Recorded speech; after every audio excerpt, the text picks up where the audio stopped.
Today on What My Dad Taught Me, we're continuing our series on emotional intelligence, and I'm going to close out the definition today. The definition of emotional intelligence: the capacity to be aware of, control, and express one's emotions, and to handle interpersonal relationships judiciously and empathetically. So we already spoke about the capacity. The capacity is having the space to deal with whatever emotions is going on right now. Then we talked about awareness. We have to be aware and acknowledge the actual emotion that we have. Then we must control that emotion. We can't allow that emotion to control us and to force us into doing something that we're not going to like after that emotion is gone. We have to make sound decisions and control the emotion and don't let the emotion to control us. And the last part of that first part of the definition is express one's self emotions. Now, the express part goes into the last part of the definition, which is and to handle interpersonal relationships judiciously and empathetically. There's some key words there that I want to go over. Handle interpersonal relationships. Interpersonal relationships is relationships between two or more people. Judiciously, look at the base word of judiciously. Judicial. Judicial, we understand the judicial system is supposed to settle cases fairly. So judicious means fairly.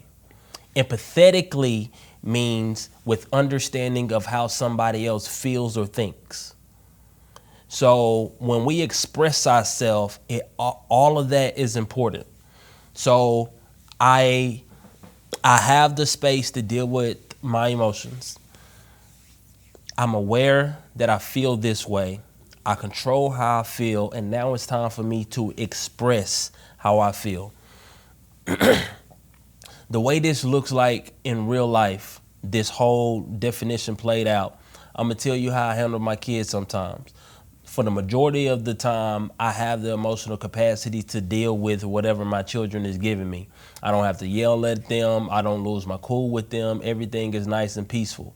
Sometimes things are a little too much for me. I'm a school teacher, so I absorb a lot of energy from people all day.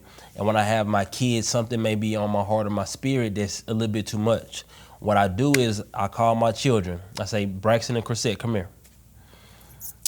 They stand in front of me and they say, yes, sir. I say, I need about 15 to 20 minutes. Like right now, I'm not feeling the best. And I just need about 15, 20 minutes to myself to get myself together. I need y'all to go in here. Y'all can watch TV. Y'all can be on your tablets, do whatever you need to do. I just need you to control yourself for about 15 to 20 minutes. I'm going to get myself together and then I'm going to come back to y'all. Can y'all do that for me? Yes. They go off and do their thing. I go get myself together. The whole household is happy. Now, what happened in that moment is that before I even talked to them, I was aware that I felt a certain type of way. I controlled it. I made sure that I was calm. I made sure that I understood what was going on and what I needed to say. And then I called my children together and I expressed how I felt to them. That way that now they're aware. Dad doesn't have the patience that he normally had. So he told us that he did not have the patience. He did not feel the best. So if I go off and I do this, it may trigger him to react in ways that I don't like for him to react, in the ways that he don't want to act. He understood that, he controlled it, and he told us what was going on. So now we can make different decisions with how we handle ourselves. If we follow this definition, the strife that we have in this world will almost disappear overnight. But the issue is the majority of us are not emotionally intelligent. The majority of us also don't know what emotional intelligence is or what it means. We just out here living life, allowing our emotions to control us. We are slaves to our emotions, and that's the reason why there's so much strife that's going on. I speak to my students often about how many times y'all are yelled at before you come to school. Almost every student raised their hand, and they say it's almost on a consistent basis every single morning, which is the issue, because if you are disturbing the morning of these kids, like when they wake up and then you send them to school, what type of kids are we getting? That's the reason why these schoolhouses are so chaotic, because these kids are literally being tortured, psychologically tortured, because they're dealing with unstable adults. We're the adults. My generation right now are the ones who are raising these babies. It's us. So when these kids go out here and they act a fool, you got to understand, kids don't do what they're told. Kids do what they are trained to do. Kids do what they see. So you can tell them to behave whatever kind of way, but if you don't model that behavior, then your kids are going to do what you do. So I need you to understand, it's important for the parent, it's important for the adult to model emotional intelligence so the kids can see what it looks like. Kids are supposed to lose their cool. They don't know how to be human yet. They're learning how to be human as they grow. We had the time to learn already. We should have put in the work to perfect it. So when we feel a certain kind of way, if we don't want people yelling at us, we shouldn't be yelling at other people. We shouldn't be wasting our yelling anyway. If your go-to is always to yell, then who's going to respect your voice?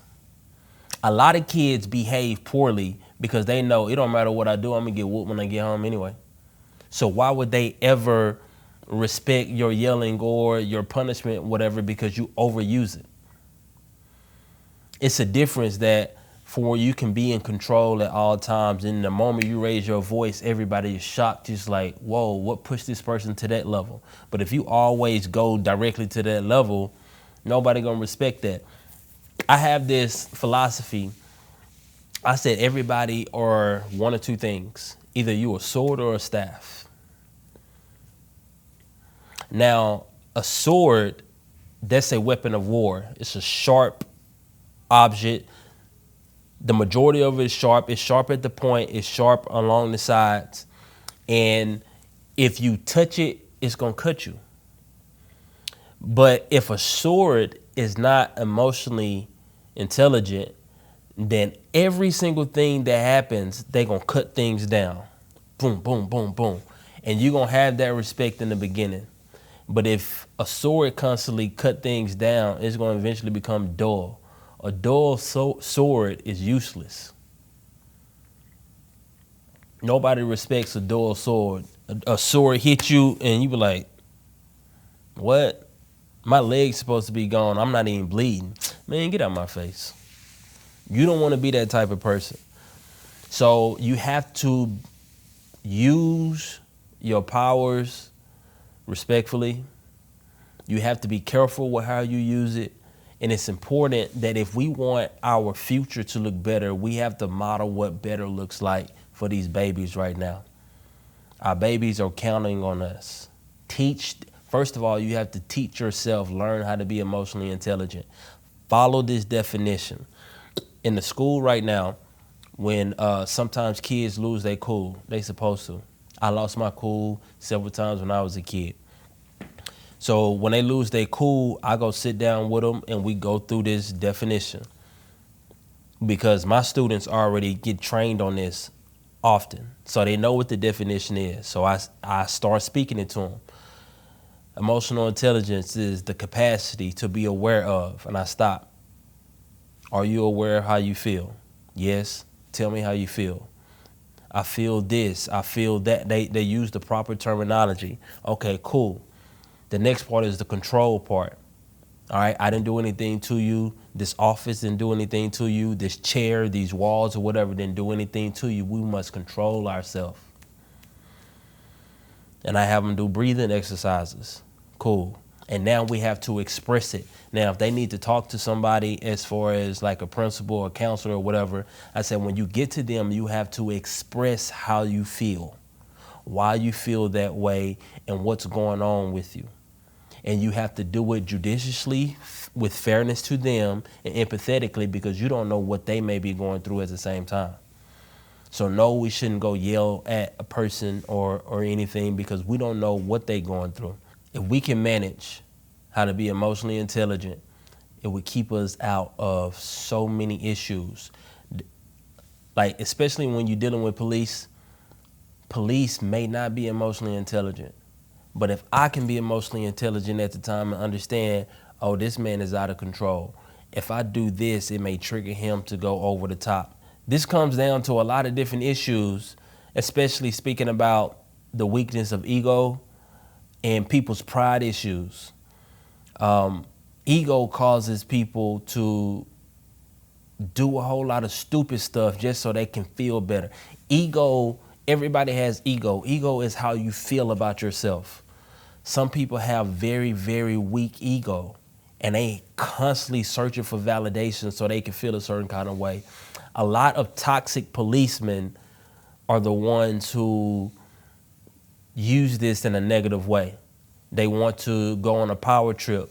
But if you can learn how to be emotionally intelligent and learn how to manage your own ego, when these policemen go on a power trip, you can be cool, because you understand the outcome that you desire. I have to do what is necessary to get the outcome that I desire.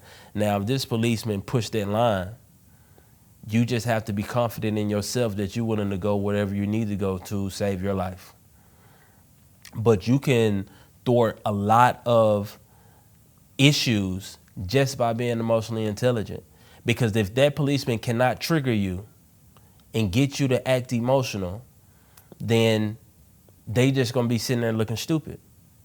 What they're counting on is they're not emotionally intelligent, and they're counting on you not being emotionally intelligent. So when you lose your cool, they can say this person was belligerent, they were combative, and whatever. If they can't say anything about you, and the body cam is not showing any of that, all of that's gonna work in your favor.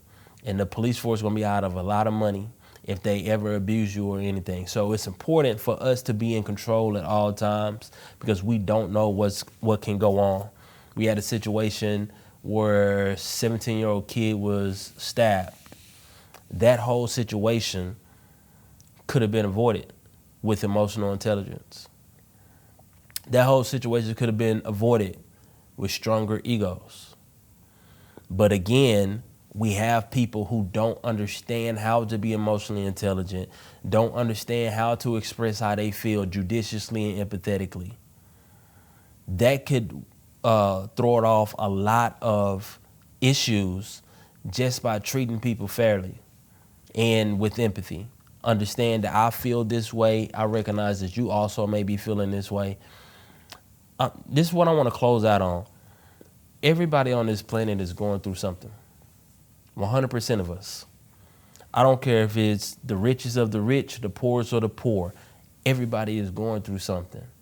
So if we treat people with that in mind, and understand that you're going through something just like me, we'll be just fine.